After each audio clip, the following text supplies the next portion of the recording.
Hi friends, പുതിയൊരു വീഡിയോയിലേക്ക് സ്വാഗതം. ഇപ്പോൾ രാവിലെ എഴുന്നേറ്റ് കഴിഞ്ഞാൽ ചെടികളെയൊക്കെ ഒന്ന് നോക്കിയില്ലെങ്കിൽ ഒരു സമാധാനവും വരത്തില്ല. അത് കഴിഞ്ഞിട്ടേ ഉള്ളൂ വേറെ പണികൾ. അപ്പോൾ ഇതുവഴി വന്നപ്പോൾ ദാണ്ട് വാട്ടർ ഫൗണ്ടനിലൊരു തവള കിടക്കുന്നു കേട്ടോ. അമ്മ നേരത്തെ പറഞ്ഞായിരുന്നു ഇതിനകത്ത് ഒരുപാട് തവളകൾ ഇപ്പോൾ ഉണ്ടെന്ന്. ഇതൊക്കെ മീനിനെയും തിന്നുന്നുണ്ടോയെന്ന് നമുക്കൊരു സംശയം ഉണ്ടായിരുന്നു കേട്ടോ. ഞാൻ വന്നിട്ട് ഒന്നിനെയും കണ്ടില്ല. ഇന്നാ ഒരെണ്ണത്തിനെ കാണുന്നത്. ഇതിനെ കാണിച്ചെന്നത് ലക്കിയാട്ടോ. അവനും ഇപ്പോൾ എൻ്റെ ശീലങ്ങൾ പഠിച്ചു വരുവാന്നാണ് തോന്നുന്നത്. രാവിലെ എഴുന്നേറ്റ് ഈ വാട്ടർ ഫൗണ്ടൻ്റെ മുന്നിലിരിക്കുമായിരുന്നു അവൻ. മീനുകളെ കാണുമായിരുന്നു കേട്ടോ. ആ തവളയെ കണ്ടപ്പോൾ ഞങ്ങളെയൊക്കെ വിളിച്ചുകൊണ്ടെന്ന് ഭയങ്കര അത്ഭുതത്തിലാണ് അവൻ കാണിച്ചു തന്നത്. അവനിതൊക്കെ പുതിയ അനുഭവങ്ങളാട്ടോ. പിന്നൊരു പൊന്നട്ട മുറ്റത്ത്. ഞങ്ങളിതിനെ പൊന്നട്ട എന്നാണ് പറയുന്നത്. ഈ പൊന്നട്ടേനെയൊക്കെ ലക്കി ആദ്യമായിട്ടാട്ടോ കാണുന്നത്. അതിൻ്റെ സന്തോഷം ഉണ്ടായിരുന്നു. ഈ ചെടികളൊക്കെ ഞാൻ ഇപ്പം നട്ടതാട്ടോ. ഇതൊക്കെ എൻ്റെ ഓരോ ഫ്രണ്ട്സുകൾ അയച്ചു തന്നതാണ്. എല്ലാ വർഷവും വരുമ്പോൾ ഇതൊക്കെ ഒരു പതിവാട്ടോ. എൻ്റെ അടുത്തുള്ളത് അവർക്കും കൊടുക്കുക, അവരുടെ കയ്യിൽ നിന്ന് ഞാനും വാങ്ങിക്കും. എനിക്കിതുപോലെ ഒരുപാട് ഫ്രണ്ട്സ് ഉണ്ട് ചെടികളൊക്കെ തരാൻ വേണ്ടി. ഇതൊക്കെ കണ്ടുകൊണ്ടിരുന്നപ്പോഴാണ് സൊസൈറ്റിയിൽ നിന്ന് പാലും കൊണ്ടുവന്നത്. ഈ ചേട്ടൻ്റെ കയ്യിൽ നിന്ന് അമ്മ എല്ലാ ദിവസവും പാല് വാങ്ങിക്കുന്നത് കേട്ടോ. ഇവിടെ അടുത്തൊന്നും പശു ഇല്ല കേട്ടോ പോയി വാങ്ങിക്കാൻ വേണ്ടി. നേരത്തെ അമ്മ പാല് വാങ്ങിച്ചുകൊണ്ടിരുന്ന വീട്ടിലെ പശുവിനെ അന്നേ ആൻറ്റി വിറ്റ്. ഇപ്പം ഈ ചേട്ടൻ്റെ കയ്യിൽ നിന്ന് കേട്ടോ അമ്മ സ്ഥിരം പാല് വാങ്ങിക്കുന്നത്. ഇതാകുമ്പോൾ വീട്ടിൻ്റെ മുന്നിൽ വന്ന് ഹോൺ അടിക്കും. അമ്മയ്ക്കൊരു പാത്രവും കൊണ്ടങ്ങോട്ട് ഇറങ്ങി ചെന്നാൽ മാത്രം മതി. കൈയും കാലും ഒന്നും വയ്യാത്ത അമ്മയ്ക്ക് നല്ല ഹെൽപ്പ് ആവുന്നുണ്ട് കേട്ടോ. ഇതിപ്പം നേരത്തെ വാങ്ങിച്ചുകൊണ്ടിരുന്ന പോലെ അല്ലല്ലോ. ഇപ്പം ലക്കിക്കൊക്കെ വേണ്ടേ. ഇതാകുമ്പോൾ ചേട്ടാ എത്ര ചോദിച്ചാലും ഒരു മടിയും വിചാരിക്കാതെ തരും കേട്ടോ. ഞാൻ പറഞ്ഞു കേട്ടോ ഒരു ചാനലൊക്കെ എനിക്കുണ്ടെന്ന്. അപ്പം എൻ്റെ പേര് ചോദിക്കും കേട്ടോ. ചേട്ടാ അപ്പം തന്നെ സബ്സ്ക്രൈബും ചെയ്ത്. ഈ സൊസൈറ്റിയിൽ നിന്ന് കൊണ്ടുവരുന്ന പാല് തന്നെയാണ് കേട്ടോ ഇവിടേക്കുള്ള എല്ലാവരും വാങ്ങിക്കുന്നത്. രാവിലെ ഒരു 7 മണി കഴിയുമ്പോൾ തന്നെ പാല് വീട്ടിൻ്റെ മുന്നിൽ എത്തും. സമയത്ത് പാത്രവും കൊണ്ടുപോയി പാലും വാങ്ങിച്ച് ചായ ഇട്ടാൽ മാത്രം മതി. പാലിന് വേണ്ടി എങ്ങും ഓടേണ്ട ഇപ്പം ആവശ്യമില്ല. ഇതാ പപ്പയുടെ വാഴത്തോട്ടം. ഇവിടെ അന്ന് എല്ലാ ടൈപ്പ് വാഴകളും ഉണ്ട് കേട്ടോ.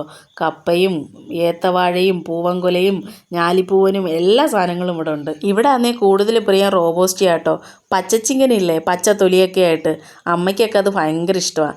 ഞങ്ങൾക്കാണെങ്കിൽ ഈ പച്ചച്ചിങ്ങന് ഈ തൊലി മഞ്ഞ കളറിൽ അവിടെ കിട്ടും. അത് നല്ല മധുരമാണ്. എനിക്ക് തോന്നിയിട്ടുണ്ട് കേട്ടോ ഇവിടെ കിട്ടുന്ന ഈ പച്ച കളർ തൊലിയുള്ളതിനേക്കാളും അവിടെ ഇതിൻ്റെ മഞ്ഞ കിട്ടും. അതിനാണ് ടേസ്റ്റ് കൂടുതലെന്ന്. നന്ദയ്ക്കാണെങ്കിൽ ഇതിൽ നിന്ന് തേൻ കുടിക്കാൻ ഭയങ്കര ആഗ്രഹം. കുറേ പൊട്ടിച്ച് നോക്കി, ഒന്നിലും തേനില്ല കേട്ടോ. അവൾ കൊതിയോടെ നിൽക്കുക, ഇപ്പം കിട്ടും എന്നും വിചാരിച്ച്. ആദ്യമേ വന്നപ്പോൾ തന്നെ അവൾക്ക് ഏട്ട ഒരെണ്ണം പൊട്ടിച്ച് കൊടുത്തായിരുന്നു. അത് ഊറിയെടുത്തപ്പോൾ അതിൽ നിന്ന് കറയാണ് വന്നത്.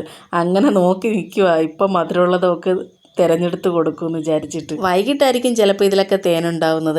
എൻ്റെ കുഞ്ഞുനാളിലാന്നേ ഒരുപാട് കഴിച്ചിട്ടുണ്ട് കേട്ടോ. അമ്മയുടെ വീട്ടിലാന്നേ അച്ചാച്ചന് കൃഷിയായിരുന്നു കേട്ടോ. വാഴയും തെങ്ങും പ്ലാവും ഒക്കെ ഉണ്ടായിരുന്നു. മിക്കുള്ള ദിവസവും വൈകിട്ട് എനിക്കിതിന്ന് തേൻ കിട്ടുമായിരുന്നു. ഞങ്ങളിങ്ങനെ വെറുതെ ഇരിക്കുന്ന സമയത്ത് പണ്ടുള്ള കാര്യങ്ങളൊക്കെ ഇങ്ങനെ അവളോട് പറഞ്ഞ് കേൾപ്പിക്കുമായിരുന്നു കേട്ടോ. അപ്പോഴേ പറയുന്നുണ്ട് ഇനി നാട്ടിൽ പോകുമ്പോൾ എന്തായാലും അവൾക്ക് ഇതണക്ക് തേനം എടുത്ത് കൊടുക്കണേന്ന്.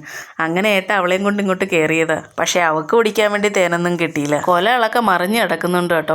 ഇതിൻ്റെ ഇടയ്ക്കാന്നേ പഴുത്തിട്ടും ഉണ്ടായിരുന്നു ചില കായ്കളൊക്കെ. ഞങ്ങൾക്കൊക്കെ ഈ വാഴക്കൂമ്പിൻ്റെയൊക്കെ തോര ഭയങ്കര ഇഷ്ടമാണ് കേട്ടോ. ഇവിടെ ആന്നേ വലിയ പ്രിയമില്ല. അമ്മയ്ക്കും പപ്പയ്ക്കും ഒക്കെ എപ്പോഴും ഇതൊക്കെ കാണുന്നതുകൊണ്ടായിരിക്കും ഞങ്ങളവിടെ ഇത് കാശ് കൊടുത്ത് വാങ്ങിക്കും കേട്ടോ. ഒരെണ്ണത്തിന് 10 രൂപയാണ്. അവിടെ ആന്നേ ഇടയ്ക്കിടയ്ക്ക് ഞങ്ങൾ കൂമ്പ് വാങ്ങിച്ച് തോരൻ വയ്ക്കുമായിരുന്നു കേട്ടോ. കുറേ നാൾ വാങ്ങിച്ച് വെച്ച് നല്ല ടേസ്റ്റ് ഉണ്ടായിരുന്നു. പിന്നെ വാങ്ങിക്കുമ്പോൾ വായിൽ വെച്ച് കൂട്ടാൻ കൊള്ളാത്ത കയ്പ്പായിരുന്നു. അതെന്താ സംഭവം എന്നറിയാൻ വയ്യ. 1-2 പ്രാവശ്യം ഇങ്ങനെ കയ്പ്പായതിന് ശേഷം ഞങ്ങൾ വാങ്ങിച്ചിട്ടില്ല. ഈ കൊല വെട്ടുന്ന കണ്ടപ്പോൾ ലക്കി ഒന്ന് ചോദിക്കും കേട്ടോ, ഇതെന്തിനാ വെട്ടുന്നതെന്ന്. ഇതൊക്കെ മങ്കിക്ക് കഴിക്കാനുള്ളതല്ലേന്ന്. അവ ഏതോ കാർട്ടൂണിൽ കണ്ടെന്ന് ഇങ്ങനെ വാഴയിൽ വന്ന് മങ്കി ഇരുന്ന് പഴം കഴിക്കുന്നത്. അതുപോലെ ഇവിടെയും വരുമെന്ന്. ആ കാണുന്ന പ്ലാവ് കാത്തൂൻ്റെയാന്ന് തോന്നുന്നു. നിറയെ ചക്കകളുണ്ട് കേട്ടോ. ആ വീടാ കാത്തൂൻ്റെ. നന്ദയുടെ ഫ്രണ്ടാണ്. ഞാൻ നേരത്തെ പറഞ്ഞില്ലായിരുന്നോ. ഇതൊക്കെ ലക്കിക്ക് പുതിയ അനുഭവങ്ങളാണ്. അവ ഒരുപാട് എൻജോയ് ചെയ്യുന്നുണ്ട് ഇവിടെ. ഇന്നലത്തെ മഴയിലും ഇടിയിലും ഇവിടുത്തെ കറണ്ടൊക്കെ പോയി കേട്ടോ. ഒരിടത്തും കറണ്ടൊന്നുമില്ല. ലൈൻ കമ്പിയിലൊക്കെ മരങ്ങളൊക്കെ വീണ് കിടക്കുന്ന മരങ്ങളൊക്കെ മുറിച്ച് മാറ്റുന്നേ ഉള്ളൂ. അത് കഴിഞ്ഞിട്ട് വേണം ലൈൻ കമ്പിയൊക്കെ ശരിയാക്കാൻ. ഇനിയിപ്പോൾ കറണ്ട് വരാൻ കുറേ ദിവസം എടുക്കുമെന്നാണ് തോന്നുന്നത്. ഞാൻ നേരത്തെ പറഞ്ഞില്ലായിരുന്നോ ചുമന്ന അഗസ്ത്യപ്പൂ ഉണ്ടെന്ന്. അതിതാട്ടോ. ഇതിനകത്ത് എന്തോ കേട് വന്നിട്ടുണ്ടെന്നാണ് തോന്നുന്നത്. അതിൻ്റെ തടിയൊക്കെ ഒരു വല്ലാണ്ടിരിക്കുന്നു. ഇതിൻ്റെ ഒരു കമ്പാന്നേ കോലുപോലങ്ങ് പോയി കേട്ടോ. പക്ഷേ പൂ കൂടുതലും ആ ഒരു കൊമ്പിലാണ്. നിറയുണ്ട് അതിൽ പൂവ്. അതിന്ന് പൂ വിൽച്ചാനും കുറച്ച് ബുദ്ധിമുട്ടാട്ടോ ഹൈറ്റിൽ പോയതുകൊണ്ട്. അപ്പോൾ ഏട്ടൻ പറഞ്ഞതങ്ങ് കട്ട് ചെയ്ത് വിട്ടാൽ ഇനിയിപ്പോൾ സൈഡിൽ നിന്നൊക്കെ മുള പൊട്ടി നിറയെ പൂക്കൾ അതിലുണ്ടാവത്തില്ലേ. അങ്ങനെ അതങ്ങ് പകുതി വെച്ച് മുറിച്ച് ഇതിൻ്റെ ഇലയും ചിലരൊക്കെ തോരൻ വെക്കും കേട്ടോ. എന്തായാലും അതൊന്ന് തോരൻ വെച്ച് പരീക്ഷിക്കാമെന്നാണ് വിചാരിച്ചത്. അതിൻ്റെ കുറേ ഇലയും എടുത്ത് പൂവും എടുത്ത്. ഈ ചെടിയാന്നേലേ ഇടയ്ക്ക് വെച്ചിട്ട് മൊത്തം കരിഞ്ഞുണങ്ങി പോയതാട്ടോ. പിന്നെ മഴയൊക്കെ പെയ്തപ്പോൾ തനിയെ മുളച്ച് വന്നതാ. പക്ഷേ അതിൻ്റെ തണ്ടിനൊക്കെ എന്തോ രോഗം പിടിച്ചതുപോലെ തോന്നുന്നുണ്ട്. ഇങ്ങനൊരു ചെടിയൊക്കെ വീട്ടുമുറ്റത്ത് വെച്ച് പിടിപ്പിക്കുന്നത് വളരെ നല്ലതാട്ടോ. ഇതാകുമ്പോൾ ഒരു കെമിക്കലും അടിക്കാതെ നല്ല വൈറ്റമിൻസ് ഉള്ള സാധനം കഴിക്കാം. എനിക്കൊരു ഫ്രണ്ട് ഉണ്ടായിരുന്നു കേട്ടോ, ദിവ്യ. അവളുടെ വീട്ടിലാന്ന് ഇതിൻ്റെ വലിയ മരം ഉണ്ടായിരുന്നു. ഇതിൻ്റെ വെള്ള കളറിലെ പൂവായിരുന്നു കേട്ടോ. അവൾ എനിക്കിതിൻ്റെ പൂവൊക്കെ കുത്തിയിട്ട് കൊണ്ടു തന്നിട്ടുണ്ട് കേട്ടോ. അന്ന് തുടങ്ങി ഇഷ്ടമായതിന്. എനിക്ക് അവളുടെ വീട്ടിലെ ആ മരം ഇപ്പോഴും ഓർമ്മയുണ്ട്. ഞങ്ങൾ വീട് വയ്ക്കുന്നതിന് മുന്നേ തന്നെ ഇതിൻ്റെ ഒരു തൈ ഇവിടെ കൊണ്ടുവച്ചായിരുന്നു കേട്ടോ. അത് പക്ഷേ മഴയത്ത് നശിച്ചു പോയെന്നാണ് തോന്നുന്നത്. ഈ ഒടിച്ച കമ്പെന്ന് നിറയെ പൂക്കൾ കിട്ടി കേട്ടോ.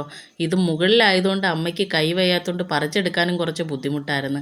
ഇനിയിപ്പോൾ സൈഡിൽ നിന്നൊക്കെ കിളിച്ച് വരുമ്പോൾ എളുപ്പമായിരിക്കും കേട്ടോ. ഇതാ ഞങ്ങളുടെ അല്ലിക്കുട്ടി, നന്ദയുടെ ഫ്രണ്ട്. ഞാൻ നേരത്തെ പറഞ്ഞില്ലായിരുന്നോ, ആൾക്ക് 10ാം ക്ലാസ്സിൽ ഫുൾ A+ ആട്ടോ. അതിൻ്റെ മിഠായി ഞങ്ങൾക്ക് വേണ്ടി കരുതി വെച്ചിരുന്നതാണ് അവള്. റിസൾട്ടൊക്കെ വന്നിട്ടിപ്പോൾ കുറേ നാളായി കേട്ടോ. എന്നിട്ടും അവൾ ഞങ്ങളെ മറന്നില്ല. ഇനിയിപ്പോൾ നന്ദയെ നോക്കുക കേട്ടോ മിഠായി കൊടുക്കാൻ.